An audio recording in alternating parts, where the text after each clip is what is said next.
कथा सुनाते महापुरुष की, शंकर देव महान संत की। महापुरुष श्रीमंत शंकर देव की कथा है, अमृत वचन सुनाते शंकर देव ने कहा है। कोटि जन्म जन्मांतर जिसके महापुण्य संचित होंगे, वही कदाचित मनुष्य कुल में भरत भूमि पर आएंगे। मुगलों का आधिपत्य भले ही असम या पूर्वोत्तर भारत पर नहीं हो पाया हो, परंतु उनका अनुप्रवेश घुसपैठियों के रूप में होता रहा। स्थानीय लोगों के मतांतरण की प्रक्रिया तब भी प्रारंभ हो चुकी थी। मतांतरित होकर गलती हुई है ऐसा मानने वाले को वापसी का रास्ता भी तत्कालीन धर्मीय नेता नहीं देना चाहते थे। श्रीमंत शंकर देव ऐसे धर्मीय नेता से शास्त्रार्थ करते हुए अपनी असहमति प्रकट करते थे। वापसी के लिए स्वीकृति न मिलने की प्रतिक्रिया में काला पहाड़ ने तलवार के बल पर हिंदुओं को इस्लाम कबूल करने के लिए बाध्य किया था।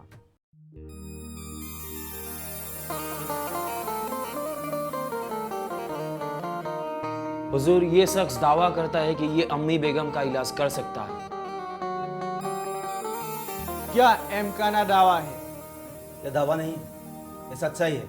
यह शाही हाकिम के ज्यादा जानता है। यहाँ के हर निवासी सांप के काटने का इलाज जानता है। ठीक है, इसे भीतर ले जा। अगर इसका दावा गलत निकला तो इसका साथ कलम कर देना। अगर इसका दावा सही निकला तो इसे इनार इकराम से विदा कर देना।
शहंशाह मुबारक हो, लगता है अल्लाह ने हमारी बात सुन ली।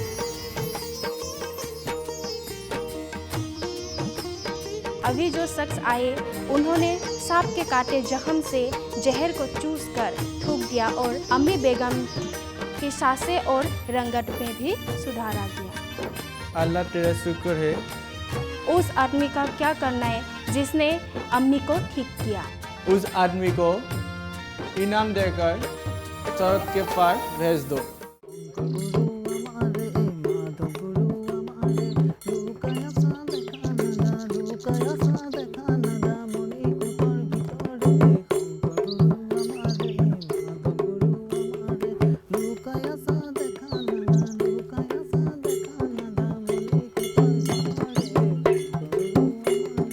प्रणाम गुरुदेव।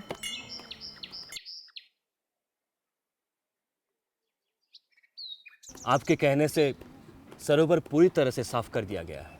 ये तो बहुत अच्छी बात है। अब स्त्रियों की नहाने का समय है। थोड़ी देर में चलकर मैं सरोवर का निरीक्षण कर लेता हूँ। आप सरोवर जा रहे हैं? हाँ, जगतानंद ने कहा है कि अभी सरोवर का जल स्वच्छ हो गया है। वहाँ जाने की क्या आवश्यकता है, मैं वहीं से आ रही हूँ। सरोवर का जल स्वच्छ और निर्मल है। आपकी पुत्री भुवनेश्वरी भी वहाँ नहाने गई है।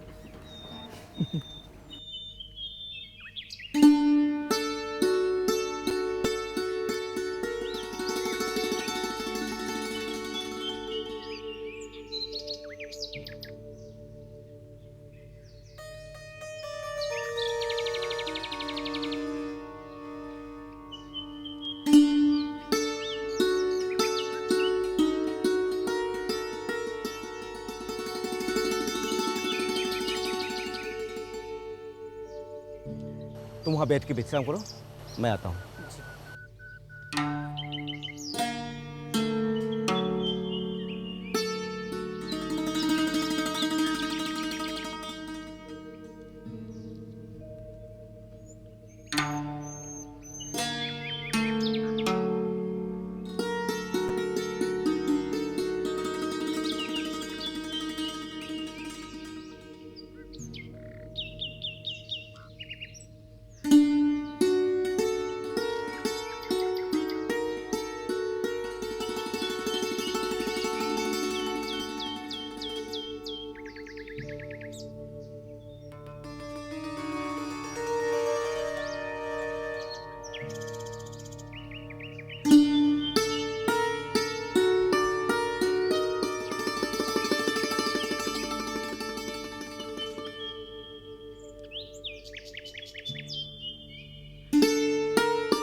रुकिए श्रीमान,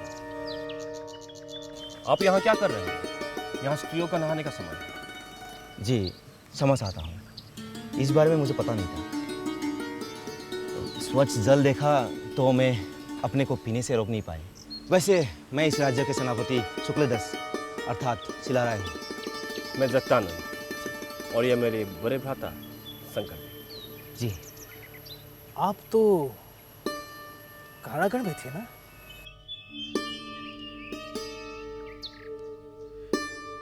जी, प्रभु की कृपा से मैं सुरक्षित हूँ और अब हमारी सीमाएं भी सुरक्षित हैं। यदि आप इसको हमारी धृष्टता ना समझे तो हमारे निवास पर आकर अल्पाहार कर ले। मैं अभी चलता हूँ। मेरे बड़े भ्राता महाराज नर नारायण मेरी प्रतीक्षा कर रहे होंगे। आपसे एक निवेदन थे। कहिए। आप इसको मेरी थिस्सरा ना समझे। मैं इनकी कुमारी कन्या से विवाह करना चाहता हूँ।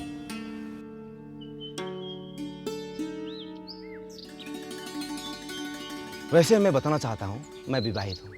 अगर आपको मेरा प्रस्ताव स्वीकार हो तो ये मेरे प्रमुख पत्नी के रूप में रहेगी। आपका जो निर्णय हो मेरे बड़े भ्राता महाराज नारायण को बता दें। सोच विचार की आवश्यकता नहीं। आप जैसे पुत्र हमें मिल गया, ये तो हमारे लिए सौभाग्य की बात है।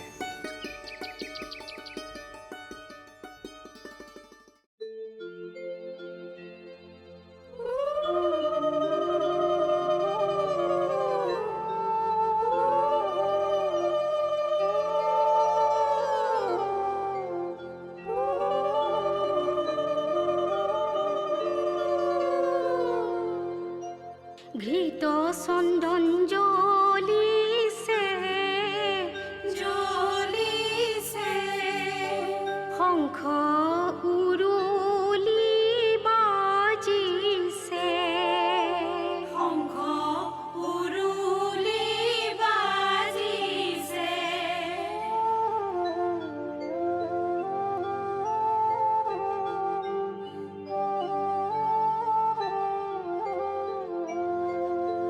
ঘুমরে গুৰিতে আইদেউ সূৰ্যৱতী বহিছে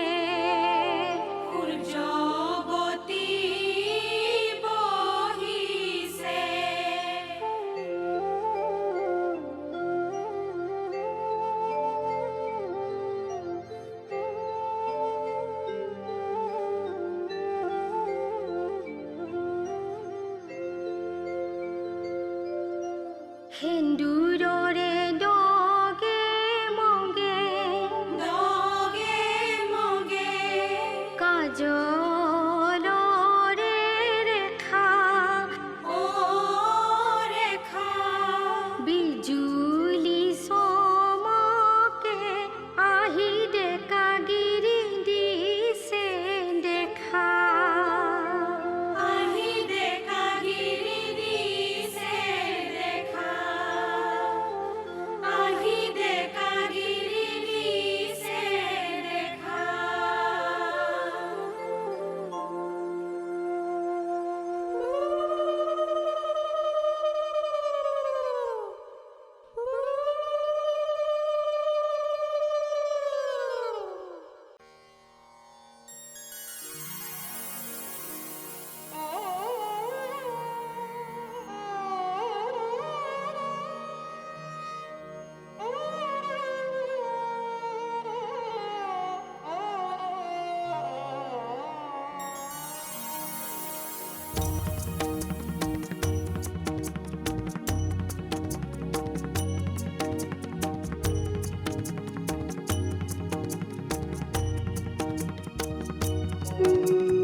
गुरुदेव, आप यहाँ ब्राह्मणों को दीक्षा नहीं दे रहे और उधर गुर प्रदेश के सुल्तान सुलेमान कारनानी का सिपासलार काला पहाड़ करीमुद्दीन खान गांवों को लूट रहे हैं, लोगों का कातिलेआम कर रहा है और पातबावसे की तरफ आगे बढ़ते हुए आतंक भी फैला रहा है।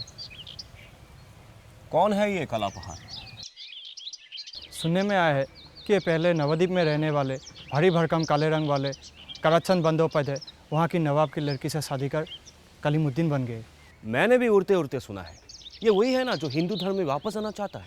जी, जब वहाँ के ब्राह्मणों ने उसकी शुद्धिकरण के लिए मना कर दिया तो उसने क्रोध में आकर सब ब्राह्मणों को मारा। उड़ीसा के राजा मुकुंद राय को भी मार डाला। उसने अनेकों मंदिर तोड़े और हमारे प्रदेश में कामाख्या मंदिर और माधव मंदिर को भी ध्वस्त कर दिए। न जाने कब हमारे ये रूढ़ी बात खत्म होगा। यदि ब्राह्मण उसके घर वापसी पर मान जाते तो हमारे ऊपर ये विपदा नहीं आती। मैं भी इसलिए आपसे कहता हूँ, कोई आपको गुरु मानकर आपसे दीक्षा लेना चाहता है तो अपने कायस्थ होने के कारण उसे मना क्यों कर देते हैं? मैंने सुना है कि मैं इसलिए मना करता हूँ कि ये ब्राह्मण अपना प्रभुत्व बनाए रखने के लिए आहूम राजा के काने भरते रहते हैं। ये तो सत्य है गुरुदेव, किंतु आप भी राजा नर नारायण के समक्ष उपस्थित होकर वैष्णव धर्म के विचारों से अभिभूत क्यों नहीं करते? मुझे पूरा विश्वास है कि आपके प्रवचन सुनकर राजा नर नारायण आपसे दीक्षा ले लेंगे गुरुदेव। यही तो मैं नहीं चाहता। मेरी दीक्षा सुपत्र और वैष्णव धर्म के अनुसार चलने वाले अनुयायियों के लिए है। और वैसे भी राजधर्म और एक शरण्य धर्म दोनों साथ साथ नहीं चलते। राजनीति में कई प्रकार के मिथ्या भाषण किए जाते हैं और वैष्णव धर्म सत्य की नींव पर आधारित है। बात यह नहीं है गुरुदेव। क्या हुआ पंडित जी? नामगर में कुछ ऐसा कह रहा है कि काला पहाड़ और उनकी सेना हमारे ब्रह्मपुत्र के उस पार पहुंच गए। वो किसी भी वक्त इस तरफ आ सकते हैं। अब चलिए और उनको शांत कीजिए। अब जाइए, मैं जगदानंद जी के साथ आ रहा हूँ।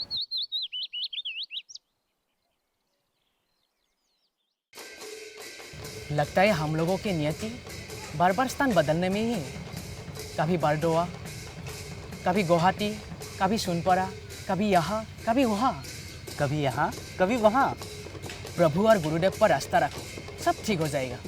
मैंने भी गुरुदेव से यही प्रश्न किया था, लेकिन गुरुदेव ने उत्तर दिया कि सत्य और धर्म के रास्ते पे चलते हुए कष्ट तो आते ही है, किंतु अहंकार और अहंकारियों पर विजय हमेशा कृष्ण भक्तों को ही मिलते हैं। प्रणाम गुरुदेव।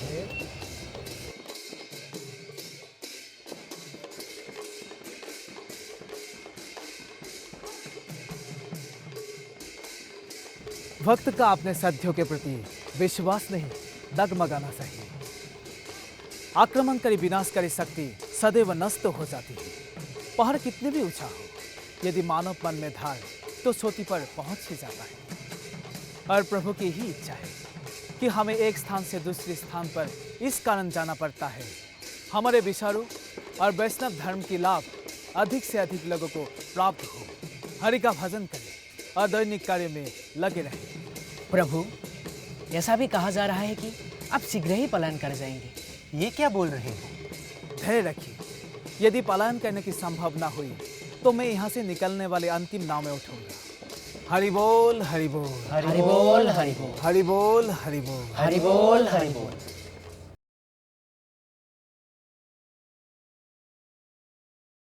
हरि बोल हरि बोल हरि बोल हरि बोल हरि बोल हरि बोल हरि बोल हरि बोल।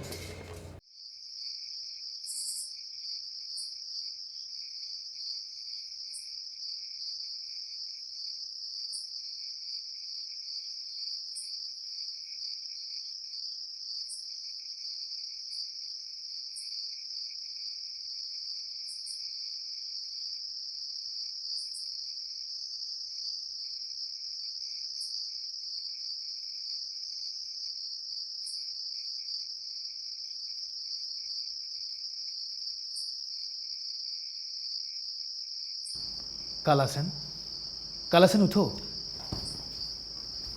कौन हो तुम और यहाँ क्यों आए? कालासन, मैं तुम्हें समझाने आया हूँ कि तुम सब कुछ छोड़कर एक सभ्य आदमी के जीवन व्यतीत करो।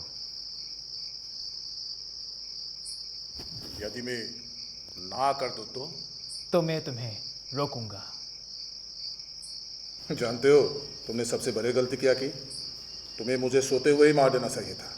हम निशस्त्र व शस्त्र नहीं उठाते। पर मैं उठाता हूँ। बचना चाहते हो तो इस्लाम कबूल कर लो, वरना नरक के दरवाजे भी खुले हैं। कौन स्वर्ग जाएगा या कौन नरक, ये ऊपर वाले के हाथ में है।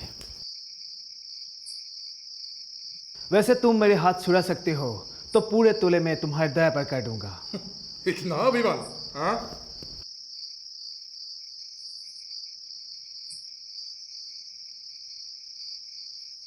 फिर से एक बार प्रयत्न करो, सफल नहीं हो पाओगे। बहादुर हो तो मेरी बात मानो और यहाँ से चले जाओ। काला पहाड़ तुम्हारे ताकत पर सलाम करते हैं। जाओ, चले जाओ यहाँ से। सुबह मुझे आगे जाना है।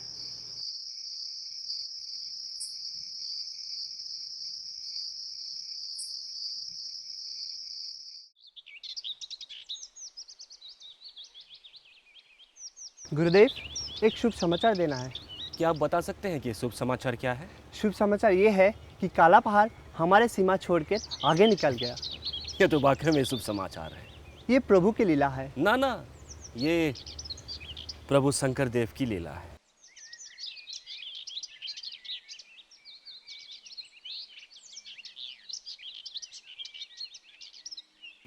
गुरुदेव, ये देखिए, ये आपका पथ शिष्य होने का ढोंग कर रहे हैं। हाथी में रहने वाले लोगों से ये लोग जबरन वसूली करते हैं। कल रात एक यात्री आए थे, उनका सामान धन सब कुछ दस्यु ने लूट लिया था, और ये आपका शिष्य उससे चांदी के 2 सिक्के मांगे। क्षमा करें, इतना तो सभी दे जाते हैं। एक व्यक्ति जिसका धन लूटा गया हो वो दया का पात्र होता है और उसकी यथासंभव सेवा करनी चाहिए।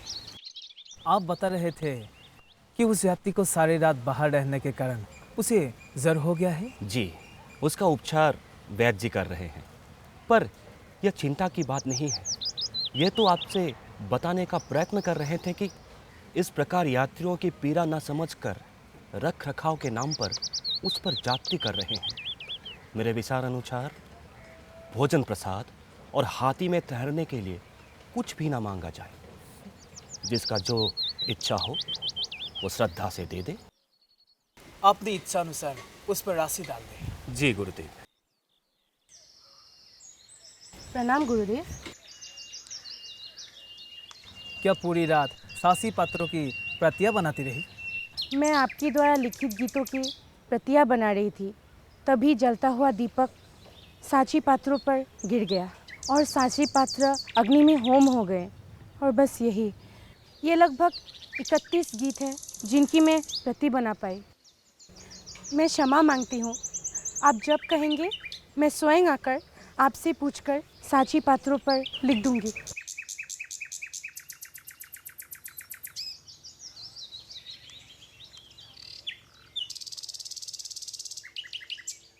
व्यथित ना हो, मैं तो अभी विष्णु के ब्राह्मण अवतार के श्लोक लिखने में व्यस्त हूँ।